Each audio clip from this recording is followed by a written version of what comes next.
Hi, I'm Ashley Adamson. Welcome to Tea Time. This is unedited, unscripted. We're going to get real. It's just you and me. Today we're going to cover coming out to your friends and family and coworkers. And also we're going to cover some dating tips because I just had a date last night. So how's your Saturday going? Wow, Saturday, it's such a good day. Saturday, it's Saturday. I think that's how it goes. Oh my God, embarrassing myself. But yeah, how's your Saturday going? I hope you're taking it well. I just did some skating. I'm gonna go out to a park and meet some friends that I met at a munch last week. I don't know if you've heard of a munch, but a munch is sort of like a kink meetup. Maybe I'll meet some interesting people there. And then just going to be hanging out with some friends, going to say goodbye to someone who's leaving Berlin, which is going to be sad, but yeah. I hope you have a really great day and you take care of yourself. So let's jump in. Coming out to your coworkers or first date tips? Let's see. I think we're going to do first date tips because that's fresh in my mind. I just had a first date last night. And y'all wished me some luck. Thank you. It went well on my end. However, I don't know if there's a lot of chemistry for us to move forward on much. How I would say what I didn't find attractive was a little bit anxious and not a lot of emotional connection. And it illustrated some inability to listen when I was speaking. And what I mean by that is they had formed a response before I had finished saying something. When like someone says something immediately after, or even potentially interrupts you in the middle of your thought. It was kind of like that. And that tells me a lot about a person, that they're in their head and they're not in their heart. And if I was in a relationship with this person, we would get into a lot of arguments because it would be a back and forth with themselves. Have you ever had a relationship with someone where you felt like you get into argument loops over the same thing and it would just be a different thing that might start it, or maybe even the same thing, and you guys would just talk over and over again and it just never seemed like people weren't able to process it? Yeah, I attribute that to not listening, not being willing to step away from your own paradigm of how you see the world and just admit that perhaps you're wrong in how you see the world and that this other person might have something to offer. It's called listening, and not listening to respond. This is something that we as a society can get really caught up on because we like to move really, really fast and, and if I pause or I'm too slow, maybe I look stupid. Some people think, I don't know if you think that. I definitely, in my earlier stages of understanding what listening was, would tend to respond sooner and have calculated something to continue the rhythm of the conversation. Have you ever caught yourself kind of responding without fully understanding the nature of what someone's saying? And how many times have you caught yourself changed that and seen a positive response?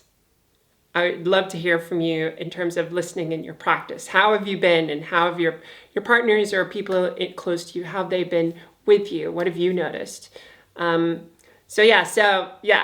is a big thing, and they didn't seem to illustrate a lot of that. But otherwise, it's pretty good. Food was good. So I think like the major advice you always hear about a first date tip is to just be yourself. Just be yourself, right? But what the hell does that mean? I think it's the worst advice you can give someone because there's just no access to just being yourself unless you're really good at being yourself.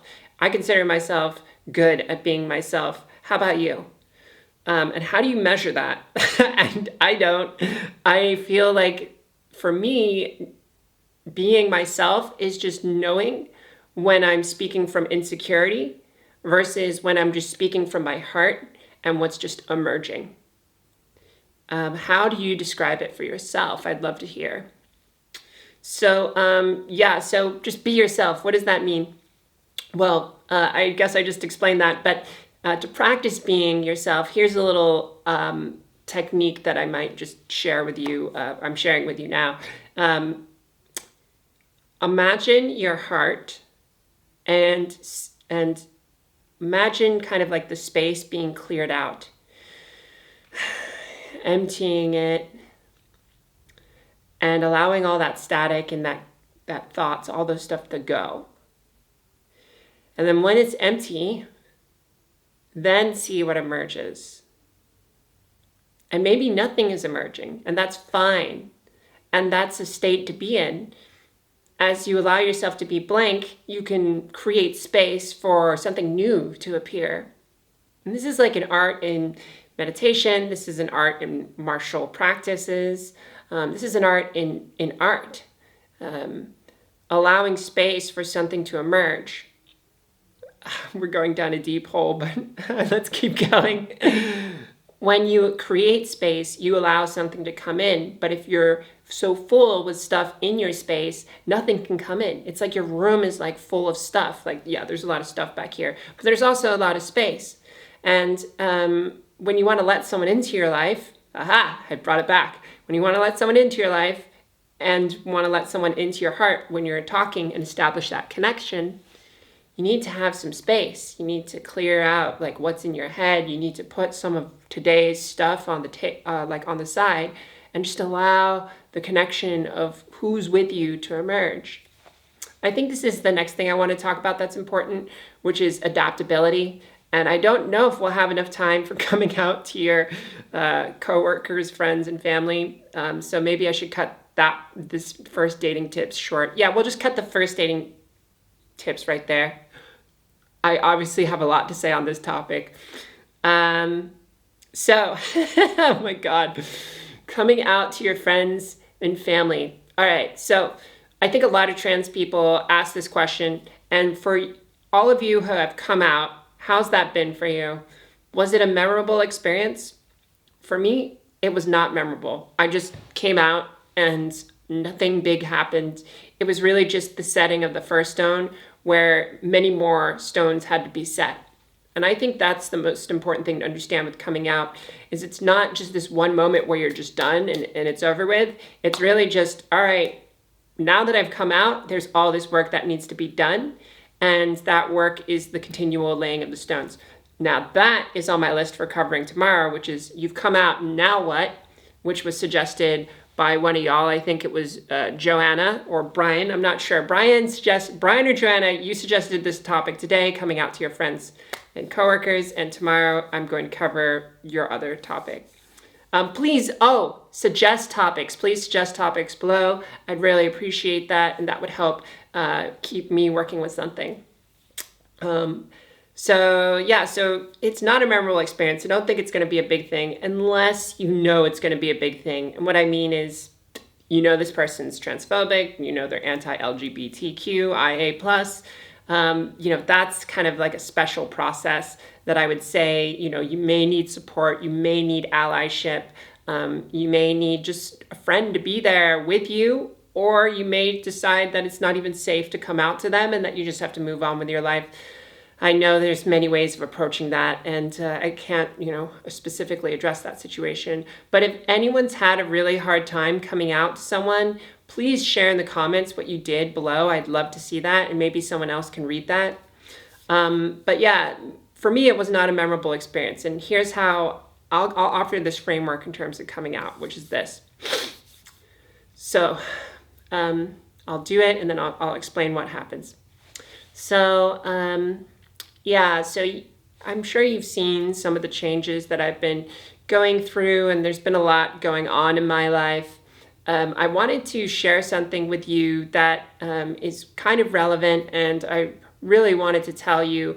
I wasn't sure how to say this, but it's a good thing, and that's I'm trans. And I've realized that actually I'm a woman. And it's kind of a new thing for me. I'm not sure where things are going, but I wanted to tell you now because I know that this is what's going on. And if you're not sure, you could also say, and I'm not sure exactly how it's going to end, but I'm continuing to explore this. So what I did there is I said some things that set up the conversation, which is prepping them for something big to come by saying there's been a lot of changes going on. I'm not sure if you noticed. There's some things I wanted to share with you, and you can also say something like, because I love you, which is underline the positive aspect of your relationship with them. And I wanted to tell you this, and so then you can kind of deliver it, and they've prepared themselves. And also framing it as, but it's also a good thing. I would actually remove the but and say, and it's a good thing, because that's a more positive way of framing that. But making this a positive thing, not like an anticipation of a negative thing, will help set up the best you can for a great conversation. There's a couple other things that I need to squeeze in here.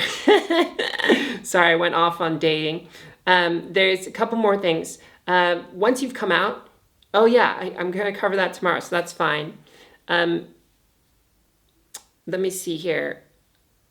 Yeah, so do that and end it with something like, I love you, or some positive emotion thing to reestablish that connection. Give them a hug, whatever you can, and let them know that it's not actually going to be as crazy as one imagines if they have those questions.